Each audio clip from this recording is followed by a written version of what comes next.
Մենք տեսնում ենք, թե Ադրբեջանը այդ ինչպես է արել։ Հետո բա դուք էլ եք արել։ Հիմա դուք Ադրբեջանի պես սպառազինություններ ունեք։ Ադրբեջանը պատերազմից հետո իր զինանոցը ամբողջությամբ համալրել է մի բան էլ ավել։ Բա դուք ինչ եք արել։ Զենքեր եք ձեռք բերել,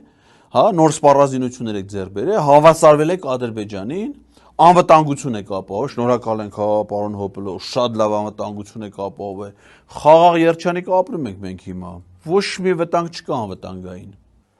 Մենք ուզում ենք, որ Հայաստանն ունենա զարգացող տնտեսություն նոր տեխնոլոգիաներով։ Ապրեք, շատ լավ է, ուզում են։ Ուղղակի Պետրոս չեն կարում ապահովեն, որ Հայաստանը տնտեսությունը զարգանա, նոր տեխնոլոգիա։ Սա օրը Եվրոպայի ինչ ասիր, խաղեր են տալի, հա, բայց ընդ նեղ տեղ ընդ մտածում ես պիտի խաղեր տա։ Մի խոսքով ընդ մտած խաղեր են տալի, բայց տենց էլ 7 տարվա մեջ հələ մի հատ եվրոպական ընկերություն չի եղել, մի հատ եվրոպական վերազգային ընկերություն, որ Հայաստանում ներդրում անի։